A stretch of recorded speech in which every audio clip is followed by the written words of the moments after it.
আসসালামু আলাইকুম সম্মানিত দর্শক এবং শ্রোতাবৃন্দ, সবাই কেমন আছেন? আশা করি সবাই ভালো আছেন। আজকে আমি একটি নতুন ভিডিও নিয়ে আপনাদের সামনে উপস্থিত হয়েছি। তো আজকে একটি মোবাইলের সমস্যা সম্পর্কে আপনাদেরকে অবহিত করব, কীভাবে এই সমস্যাটা সমাধান করা যায়। তো আজকের বিষয়টি হচ্ছে টকব্যাক। তো টকব্যাক একটি মারাত্মক, খুবই বিরক্তিকর একটি প্রবলেম মোবাইল ফাংশনের। তো এটা দেখা গেছে অনেক সময় অনিচ্ছাকৃতভাবে এটা অন হয়ে যায়। তো অনিচ্ছাকৃতভাবে অন হয়ে যাওয়ার পরে এটাকে কীভাবে অফ করতে হয় এবং কীভাবে এই সমস্যাটা সমাধান করা যায়, তো সেই বিষয়ে আজকে ভিডিওতে তুলে ধরব। ইনশাল্লাহ আশা করা যায় যে আপনারা আমার এই ভিডিওটি সাথে থাকবেন এবং না টেনে পুরো ভিডিওটি দেখবেন, এতে আপনাদেরই উপকার হবে। তো কথা না বাড়িয়ে চলুন দেখা যাক কীভাবে আমরা টকব্যাক অন করব এবং অন করার পরে কিভাবে অফ করা যায়।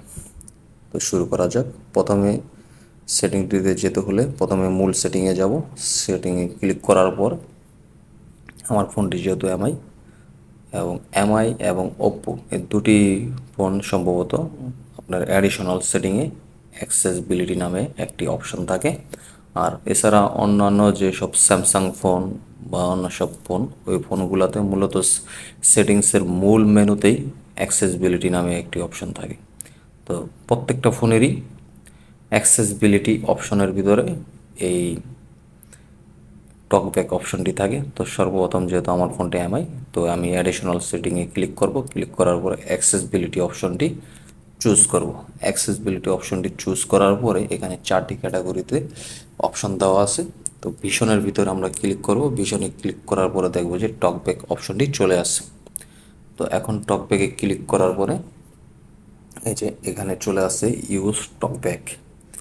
টকব্যাকটি চালু করার আগে আমি একটু টকব্যাক সম্পর্কে বিস্তারিত বলে নিই। টকব্যাকটি মূলত যারা চোখে কম দেখে এবং যারা স্ক্রিনের উপর চোখ না রেখে কাজ করতে চায় মোবাইলের, তাদের জন্য এই টকব্যাক অপশনটি চালু করা। মূলত এটি একটি উপকারী কাজের জন্যই এই টকব্যাক অপশনটি কোম্পানি মোবাইলের ভিতরে দিয়েছেন। যাদের সমস্যা তারা এই জিনিসটি ব্যবহার করে মোবাইল ব্যবহার করতে পারেন খুব সহজে। যেহেতু আমাদের সাধারণত ম্যাক্সিমাম লোকেরই সমস্যা না এরকম, তো যাদের সমস্যা না তাদের জন্য কিন্তু এই অপশনটি এক সময় সমস্যা হয়ে দাঁড়ায়। যদি ভুলবশত এটা কাজ করে, কোনো রকম চালু হয়ে যায়, চালু হওয়ার পরে আমরা ম্যাক্সিমাম লোকই জানি না এটা কীভাবে অফ করতে হয়। তো আজকে সেই সিস্টেমটি দেখাবো কীভাবে অফ করতে হয়। তো এখানে কিছু রুলস আছে। How to use TalkBack: swipe right or left to move between item, double tap to activate an item, drag two fingers to scroll. বিষয়টা হচ্ছে, আপনি যখন কোনো কিছু মুভ করবেন বা রাইট সাইড বা লেফট সাইড যে কোনো সাইডে মুভ করবেন, তো এটা সুইপের মাধ্যমে মুভ করতে হবে। আর double tap to activate item, আপনি যে কোনো জিনিস স্টপ বা স্টার্ট বা কনফার্ম যদি করতে চান, তো দুইবার ক্লিক করে এই জিনিসগুলো কনফার্ম করতে হবে। Drag two drag two fingers to scroll, আমরা সাধারণত মোবাইলটা যখন ব্যবহার করি, যেরকম স্ক্রল করতেছি এই মুহূর্তে আমি এক ফিঙ্গারে, এখন কিন্তু আমি টকব্যাক ইউজ করিনি।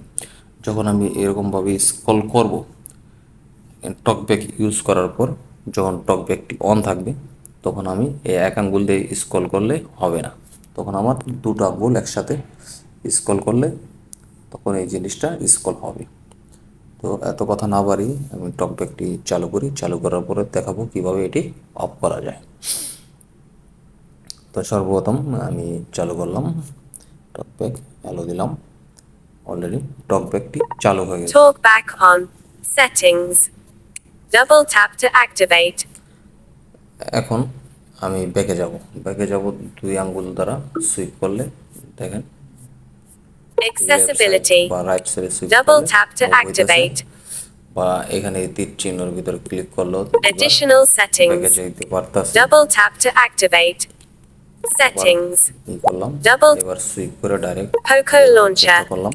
Double tap to activate. এখন আমি সেম ওয়েতে এই জিনিসটি কীভাবে অফ করবো আপনাদেরকে দেখাবো। তো অফ করতে হলে সর্বপ্রথম সেটিংয়ে ক্লিক করব। Settings. সেটিংয়ে ক্লিক করার Double পরে tap to activate. Double tap দুইবার and ক্লিক hold to করব, long press. টানা দুইবার, Settings. ওকে সেটিংয়ে ঢুকলাম। Search.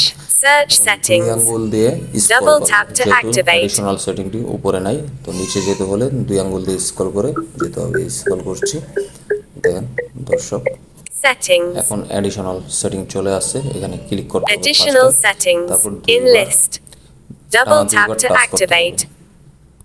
Additional settings. Clear চলে আসছে। speaker. In list. এখন Double tap to অ্যাক্সেসিবিলিটিতে আমরা ক্লিক করব, এই যে অ্যাক্সেসিবিলিটি চলে আসছে। accessibility.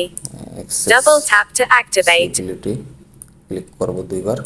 Accessibility menu. চলে Off. আসছে। Control দেখেন your চারটি device option, using convenient same shortcut. এখন Vision. Out of ভিশনে ক্লিক list. করব দুইবার। Double. Vision. চলে আসছে। Selected. Talkback. টকব্যাকে দুইবার Talkback. ই করব, Double tap টাচ to করব। activate. ইউজ টকব্যাক চলে আসছে। এখন এখানে ইউজ টকব্যাকে ক্লিক করব। Use ক্লিক করার পরে talkback. দুইবার ক্লিক করি, Stop এখানে talkback. স্টপ অপশনটি চলে আসছে। এখন এখান থেকে স্টপ করে দিতে হবে এটাকে, দুইবার ক্লিক করলে স্টপ হয়ে যাবে। Talkback Stop. off. তো দর্শক দেখলেন কিভাবে টকব্যাক অপশনটি অফ করতে হয়। এবার আমি দেখাবো, আমি বলে নিই যে আমি দুটি উপায়ে টকব্যাক অপশনটি অফ করতে পারি। তো আরেকটি উপায় আমি আপনাদেরকে দেখাবো, খুব শর্টকাটে মাত্র 3 থেকে 4 সেকেন্ডের ভিতরে আপনি টকব্যাকটি অফ করতে পারবেন। তো এখন যেটা দেখাইলাম সেটা হচ্ছে আপনাদের শেখার জন্য, কারণ সব ফোনে সব ধরনের ফিচার নাও থাকতে পারে। সাধারণত জেনারেল যে ফিচার, ওই ফিচার অপশানে আমি আপনাদেরকে দেখালাম। এখন বর্তমানে যেটা দেখাবো, এই অপশনটি আমার ফোন দ্বারা অফ করা যায়। দেখেন খুব শর্টকাটে আমি প্রথম ইউজ টকব্যাক আবার অন করবো, আগের মতো অ্যালো দিলাম, অলরেডি চালু হয়ে গেছে। Talkback on. Direct Talk. ব্যাগে গেলাম, দেখেন K. Poco launcher. ব্যাগে আসার পর Double দেখেন, এই যে ক্লিক করতেছি, settings. দেখছেন Double tap সবকিছু to talkback activate. Already Double কাজ tap and করতেছে। hold to long press. এটাকে আমি খুব সহজে মাত্র 3 সেকেন্ডের ভিতরে অফ করে দিতে পারবো।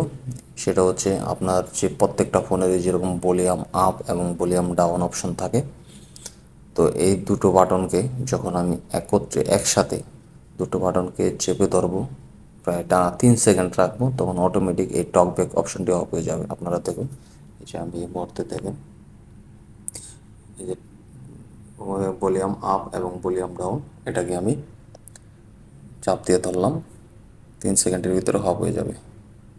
Talkback off. এই যে অফ হয়ে গেছে। তো ধন্যবাদ এতক্ষণ আপনাদের প্রত্যেকে আমাকে সময় দেওয়ার জন্য। আশা করি এই ধরনের নতুন নতুন টিপস এবং মোবাইল জাতীয় ফাংশনাল কোনো ভিডিও যদি আপনারা পেতে চান, কমেন্টে জানাবেন। যদি আমার ভিডিওটি ভালো লাগে লাইক এবং শেয়ার করবেন। তো ধন্যবাদ সবাইকে এতক্ষণ সময় দেওয়ার জন্য। আসসালামু আলাইকুম।